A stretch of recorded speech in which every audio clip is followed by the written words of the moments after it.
The sun, a relentless bronze coin, had just begun its westward slide, stretching the shadows of the silos long and thin across the back 40. The air hummed with a contented, dusty warmth, thick with the sweet, grainy perfume of ripe corn and the rich, loamy scent of Iowa soil freshly turned. My John Deere 9560 RX, a massive, green and yellow beast of reassuring power, throbbed beneath me, a steady, diesel-fueled heartbeat. The combine's header, a 30-foot wide maw of whirling teeth and rattling chains, swallowed golden rows 8 at a time, spitting out a tailing of clean stalks and pumping a river of golden kernels into the trailing grain cart. This was the symphony of harvest, a sacred, frantic time measured in acres per hour and bushels per acre, where weather, daylight, and machinery worked in a precarious, beautiful balance.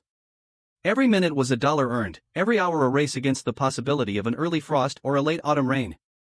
My family had worked this land, heritage acreage, since my great-grandfather broke the prairie sod with a horse-drawn plow in 1889.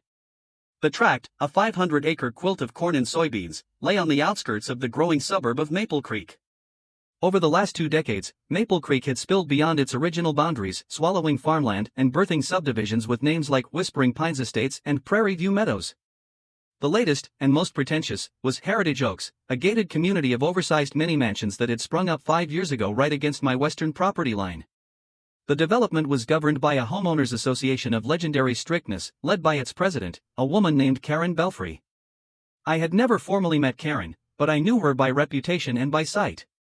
She was a frequent, scowling presence at township meetings, arguing for stricter noise ordinances during planting and harvest, petitioning against agricultural odors, and once, infamously, trying to get my grain dryer classified as an industrial nuisance.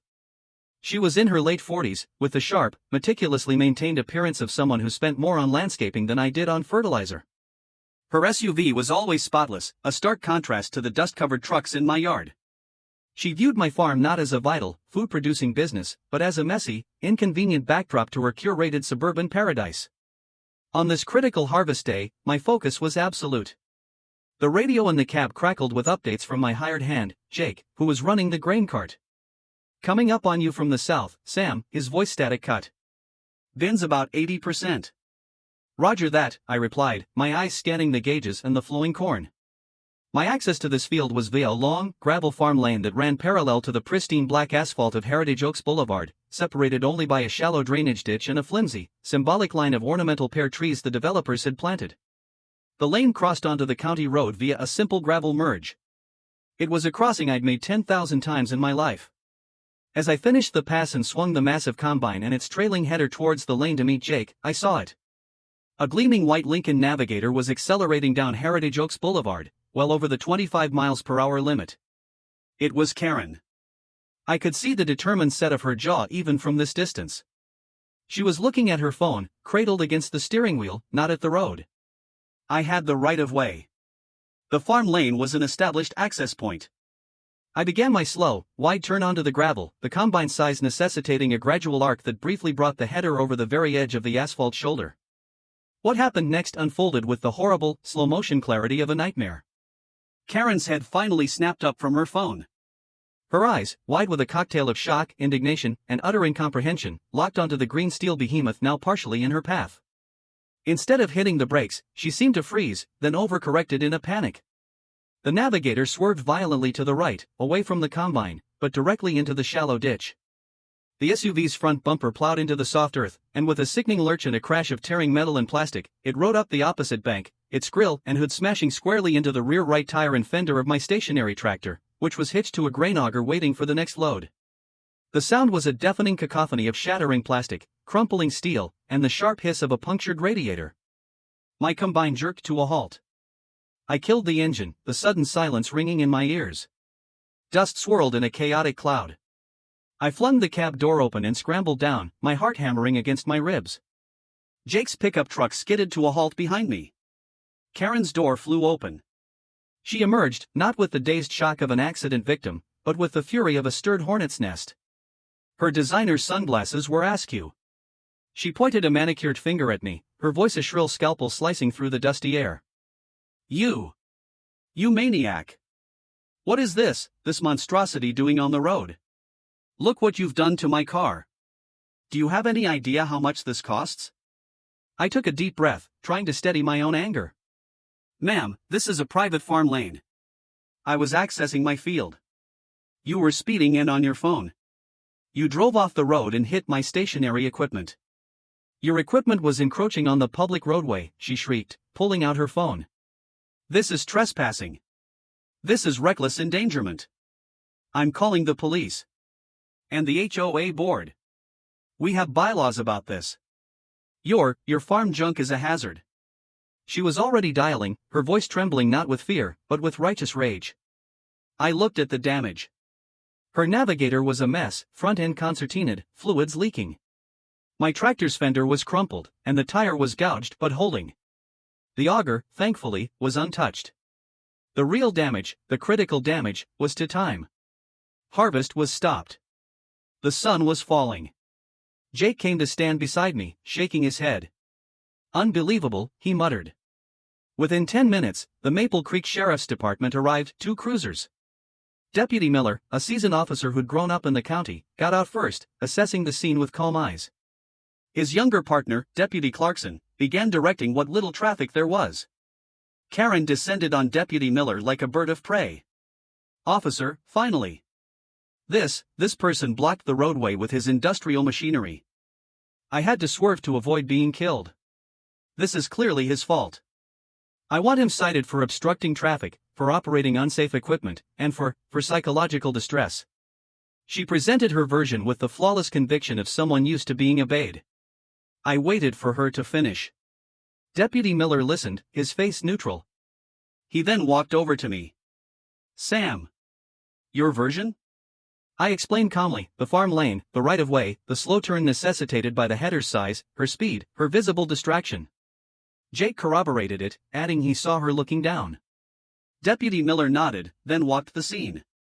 He examined the tire marks in the ditch, the point of impact on my tractor, which was clearly a good 6 feet off the asphalt. He picked up Karen's phone, which she'd dropped in the initial crash. The screen was cracked but still showed a half-typed text message. He returned to Karen. Ma'am, the evidence here doesn't support your statement. The impact occurred entirely off the roadway. The tire marks show you left the pavement and traveled through the ditch before striking Mr. Carter's tractor, which was on his private property. Furthermore, your phone indicates you were engaged with it at the time of the incident. I'll be citing you for failure to maintain control and for distracted driving. Karen's face underwent a spectacular transformation. It flushed a deep, mottled crimson. Her mouth opened and closed soundlessly for a moment. You're siding with him? This is an outrage. Do you know who I am? I am the president of the Heritage Oaks HOA. I will be speaking to your supervisor. This is blatant rural bias. My husband is a corporate attorney. Deputy Miller remained impassive. You're welcome to call the sheriff, ma'am. In the meantime, I need your license and registration. And a tow truck is on the way for your vehicle. As Miller dealt with the fuming Karen, I got back to work. The tractor was drivable for now. The combine was fine. But over an hour of precious daylight was lost.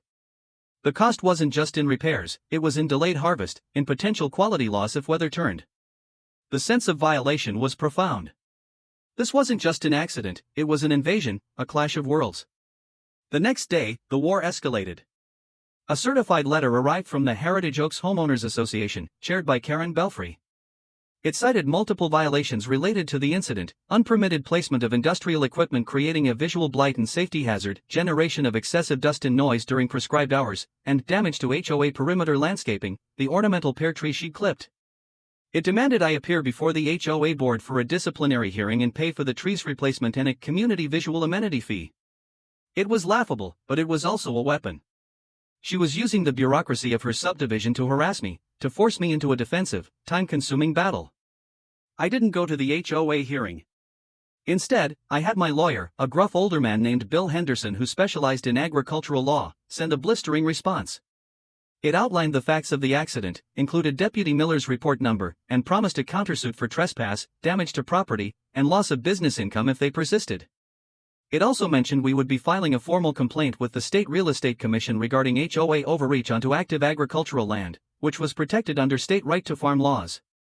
The HOA's legal threats evaporated almost overnight.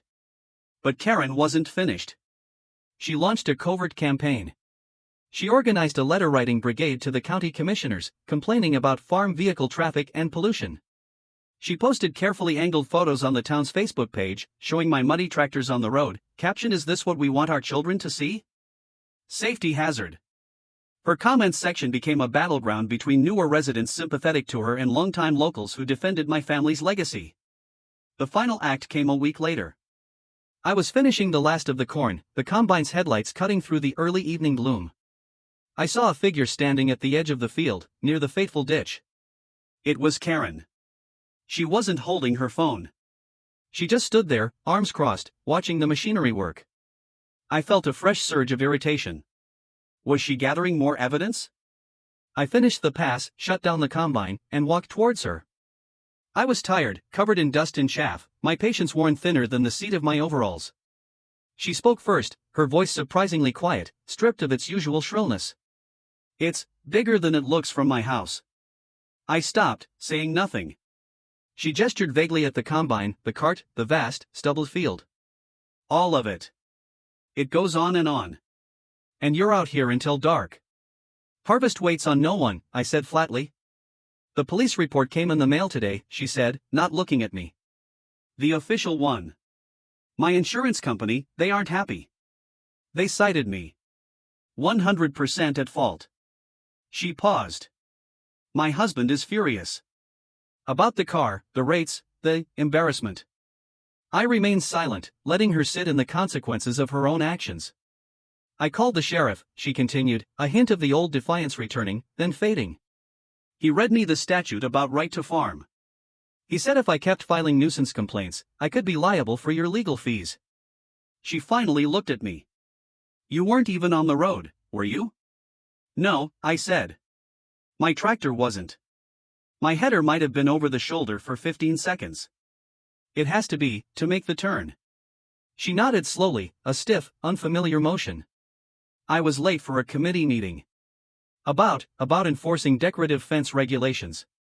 The absurdity of the statement seemed to hang in the cold air between us, almost tangible. She looked back at the darkening field, at the hulking shapes of the machinery. All this. It's just your job. It's just what you do." "It's more than a job," I said, my voice low. "It's my life. My family's life. That corn feeds people. It feeds cattle. It makes ethanol. Your SUV probably runs on part of last year's crop. You live in Heritage Oaks, but you're trying to destroy the actual heritage right next door." She flinched. The barb found its mark. For a long moment, there was only the sound of the wind over the stubble. Then, without another word, she turned and walked back towards the gleaming streetlights of Heritage Oaks, her heels sinking slightly into the soft earth at the edge of my field. She never apologized. Not in so many words. But the letters stopped. The Facebook posts disappeared.